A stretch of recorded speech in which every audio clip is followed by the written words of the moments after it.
Hello everyone, welcome back. तो कैसे हैं आप सभी? I hope you all are doing well. तो आज हम लोग शुरू करने वाले हैं अपना नया सेशन इंडस वैली सिविलाइजेशन के बारे में।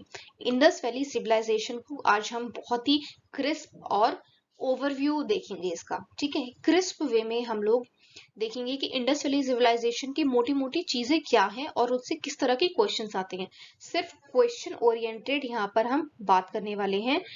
इसको डिटेल में हम नेक्स्ट वीडियो में पढ़ेंगे। सिर्फ अभी हम यहाँ जानेंगे कि क्वेश्चन ओरिएंटेड कैसे हम लोग इसको पढ़ सकते हैं। ठीक है, तो इंडस वैली सिविलाइजेशन का सही टाइम क्या है? इंडस वैली सिविलाइजेशन को आप लोग हड़प्पा सिविलाइजेशन के नाम से भी जानते हैं। ठीक है, और इसकी कार्बन डेटिंग एक फॉर्मूला होता है किसी भी आर्टिफैक्ट की सही एज जानने के लिए। सही एज, एग्जैक्ट एज कोई नहीं बता सकता, लेकिन हम एक टाइम पीरियड, एक विंडो हम लोग देख सकते हैं कि हाँ, इस पीरियड से इस पीरियड में ये चीज लाई करती है। तो कार्बन डेटिंग से हमें ये पता चलता है कि इसका मोस्ट वैलिड पीरियड क्या हो सकता है। इसका मोस्ट वैलिड पीरियड हमें कार्बन डेटिंग से ये पता चलता है कि 2500 बीसी से 1750 बीसी तक ये सिविलाइजेशन एग्जिस्ट करती होगी। और हमें आपको स्कूल में भी पढ़ाया गया है, ये भी आपको पता है कि हमने हिस्ट्री को बहुत सारी एजेस में डिवाइड कर रखा है।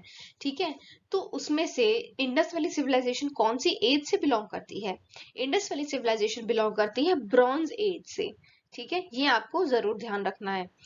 ये आपका क्वेश्चन बन सकता है कि इंडस वैली सिविलाइजेशन किस एज से बिलोंग करती है, तो आपको ये जरूर ध्यान रखना है, ब्रॉन्ज एज से ये बिलोंग करती है। अब देखते हैं हम यहाँ पे कौन कौन से एलिमेंट्स पाए जाते थे, यानी कि इनको किस किस एलिमेंट की नॉलेज थी। देखिए, ब्रॉन्ज एज से बिलोंग करते हैं, यानी कि ब्रॉन्ज ये लोग अपने डेली यूज में बहुत ज्यादा इस्तेमाल करते होंगे, तो ब्रॉन्ज की तो इनको जानकारी थी ही। इसके अलावा इन्हें कॉपर की भी नॉलेज थी, सिल्वर भी इनको नोन था, गोल्ड भी नोन था। ठीक है, इसके ये ऑर्नामेंट्स बना सकते थे और इनको जिस भी पॉसिबल वे में ये यूज कर सकते थे ये किया करते थे। लेकिन इस टाइम तक आयरन इनको पता नहीं था कि आयरन नाम की भी कोई चीज है या कोई एलिमेंट है, कोई मेटल है आयरन नाम का भी, क्योंकि आयरन एज जो है इसके बाद आती है। ठीक है, तो ये आपको जरूर ध्यान रखना है, iron age Indus valley civilisation के बाद आती है, तो इसीलिए इनको आयरन की नॉलेज नहीं थी। और ये ऐसी सिविलाइजेशन थी जिसको हम फर्स्ट अर्बन सिविलाइजेशन भी कह सकते हैं, यानी कि यहाँ पर शहर वाला माहौल था, कोई गांव वाला माहौल नहीं था, रूरल सिविलाइजेशन नहीं थी, ये अर्बन सिविलाइजेशन थी। यहाँ पे बहुत ही वेल प्लानिंग के साथ में चीजें इन्होंने कर रखी थी, बहुत ही तरीके से प्लान्ड इनका इंफ्रास्ट्रक्चर था। ठीक है, और इंडस वैली सिविलाइजेशन ये टर्म पहली बार किसने कॉइन किया? इस सिविलाइजेशन को इंडस वैली आज हम क्यों बोलते हैं? ये बोलते हैं हम, जॉन मार्शल नाम के एक व्यक्ति थे, एक हिस्टोरियन थे, एंथ्रोपोलॉजिस्ट कह सकते हैं उनको। ठीक है, तो उन्होंने ये टर्म पहली बार यूज किया क्योंकि इंडस रिवर के पास में ये सिविलाइजेशन पनपी थी, ये एग्जिस्ट करती थी। इनका सारा जो कारोबार था, जो भी इनकी डेली नीड थी, वो किस रिवर पे ये लोग डिपेंडेंट थे? ये इंडस वैली पर, इंडस रिवर पर डिपेंडेंट थे। तो ये टर्म पहली बार हड़प्पा सिविलाइजेशन तो हम लोग जानते ही हैं, इसे इसका मेन नाम जो हम आमतौर पर इसको बोलते हैं इंडस वैली सिविलाइजेशन, इसको पहली बार जॉन मार्शल ने इंडस वैली सिविलाइजेशन कहा था। इंडस वैली के जो लोग थे वो नेचर लवर थे, वो नेचर की पूजा करते थे और नेचर को ही वर्शिप करते थे। इस टाइम पर जो हमें एक्सकवेशन से मदर गॉडेस की जो स्टैचू मिली है, उससे हम ये अंदाजा लगा सकते हैं कि उस टाइम की जो सोसाइटी थी, जो समाज था, वो सिर्फ पेट्रियार्की नहीं था, यानी कि मेल डोमिनेंट सोसाइटी नहीं थी। वहाँ पे फीमेल्स को भी इक्वल रिस्पेक्ट और तवज्जो दी जाती थी। तो ये लोग जो थे कुछ पर्टिकुलर चीजों की पूजा करते थे, जिनमें से एक सिंध रिवर भी थी, है ना, इंडस रिवर थी, पशुपतिनाथ थे, पशुपतिनाथ जिनको कि गॉड ऑफ एनिमल्स बोला जाता था, प्रोटेक्टर ऑफ एनिमल्स बोलते थे, जिनको हम आज मॉडर्न डे सोसाइटी में हम शिवा के नाम से जानते हैं, आदि योगी जो हैं।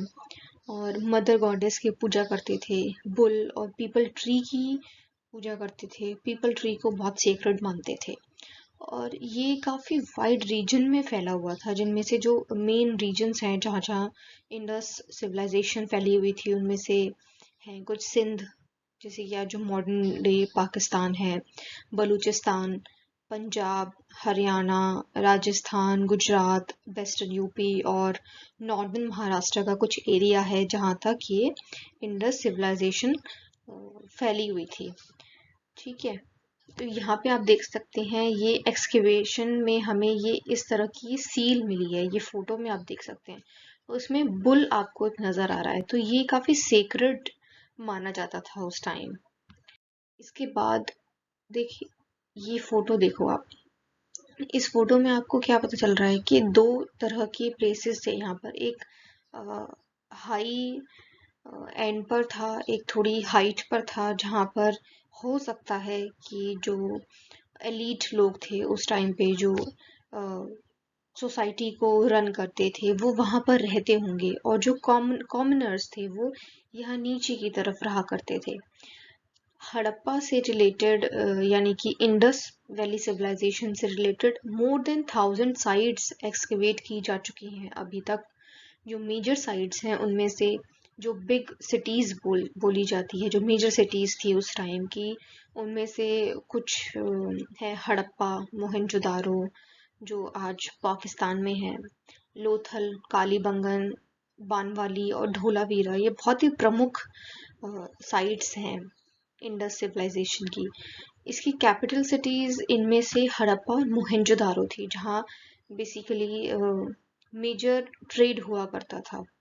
और इनकी कुछ पोर्ट की सिटीज थी, जैसे कि लोथल, अलादीनो, बालाकोट, कुंतासी। ये यहाँ से यहाँ पे इन्होंने पोर्ट भी बना रखा था, जिससे कि ये इंटर सिटीज और इंटर सिविलाइजेशन ये लोग अपना ट्रेड करते थे। जैसे कि मेसोपोटामिया के साथ में भी इनका, मेसोपोटामिया जो सिविलाइजेशन थी उसके साथ में भी इनका काफी ट्रेड हुआ करता था। वहाँ की चीजें एक्सकेवेशन में उन उस सिविलाइजेशन का इम्पैक्ट यहाँ की एक्सकेवेट करी गई कुछ चीजों पर देखने को भी मिला है। कुछ सिमिलैरिटीज भी हैं चीजों में। कुछ ये इम्पोर्टेंट साइट्स जो डिस्कवर हुई हैं इंडस वैली की, उनमें से कुछ ये 4-5 हैं जो बहुत इम्पोर्टेंट है एग्जाम पॉइंट ऑफ व्यू से। इनसे क्वेश्चन भी बनते हैं और आप इसको बहुत ध्यान से याद रखेंगे। पहला है ग्रेट बाथ, जो मोहनजोदारो में है, काफी फेमस है। ब्रेड मेकिंग फैक्ट्री भी एग्जिस्ट करती थी उस टाइम पे चानुदारो और लोथल में। इंक पॉट की डिस्कवरी हुई है चानुदारो में।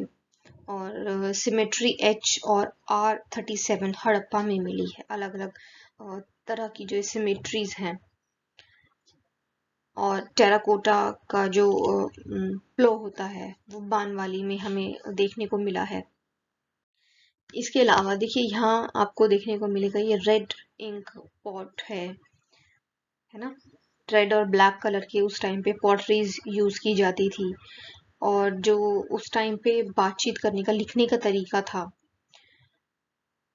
वो पिक्टोग्राफिक था, यानी कि पिक्चर्स के थ्रू वो लिखते थे, रिकॉर्ड रखते थे। और ये जो स्क्रिप्ट थी पिक्टोग्राफी की, इसको क्या बोलते थे, ये बोस्टफेडन स्क्रिप्ट है। ठीक है, धोलावीरा की जो लेटेस्ट, धोलावीरा जो है लेटेस्ट साइट है इंडिया में जो डिस्कवर करी गई है इंडस वैली सिविलाइजेशन से रिलेटेड, और काफी इम्पोर्टेंट है ये। यहाँ पे देखिए, ये उस टाइम का इंडिया का मैप है। ये पूरा यहाँ तक ये इंडस वैली सिविलाइजेशन फैली हुई थी। ठीक है, एंशियंट इंडिया का ये मैप है। इसके बाद आपको याद रखना है, कभी कभी, हालांकि बहुत ज़्यादा क्वेश्चन बनते नहीं है इंडस वैली से, लेकिन स्टिल आपको इसकी नॉलेज होनी चाहिए, बेस आपका क्लियर होना चाहिए कि सीक्वेंस में क्या हमारी हिस्ट्री रही है।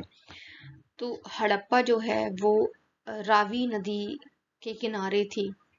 ठीक है, और मोंटगोमेरी डिस्ट्रिक्ट पड़ता था ये, पंजाब पाकिस्तान में एग्जिस्ट करती है आज के टाइम पे। और इसकी एक्सकेवेशन किसने किया, ये आपका बेसिक क्लियर होना चाहिए। हड़प्पा की एक्सकेवेशन किसने की? दयाराम साहनी 1992 में। उसके बाद माधो स्वरूप, वत्सम और व्हीलर, ये नाम आपको क्लियर होने चाहिए। जो इम्पोर्टेंट नाम है वो है दयाराम साहनी का, कभी एग्जाम में पूछा जाए तो यही आपका आता है ऑप्शन में ज्यादातर। और मोहेंजोदारो इंडस रिवर के किनारे, रखलदास बनर्जी और मैकी व्हीलर, ये नाम आपको याद होनी चाहिए। किसने एक्सकेवेट किया, कौन सी साइट को और किस रिवर के किनारे थी, ये आप याद रखेंगे। चानू दारो इंडस वैली के किनारे, इसके इंडस के बैंक पर, और मैके और एन जी मजूमदार ने इसको एक्सकेवेट किया। लोथल गागर रिवर के बैंक पर एस आर राव ने इनको एक्सकेवेट किया। कालीबंगन क्यों बोला जाता है? क्योंकि यहाँ से एक्सकेवेशन के टाइम पे हमें ब्लैक बैंगल्स मिली हैं। तो ये आपको याद रखनी है। धोलावीरा, बानवाली, लोथल, ये कुछ इंपॉर्टेंट साइट्स हैं, इसीलिए आपको ये याद रखना है कि इसकी एक्सकेवेशन किसने करी है। इसी के साथ हम आज का सेशन रैप अप करते हैं। इस इंडस वैली के सेशन को हम नेक्स्ट वीडियो में कंटिन्यू करेंगे। तब तक आप अपना ध्यान रखिए, सेफ रहिए।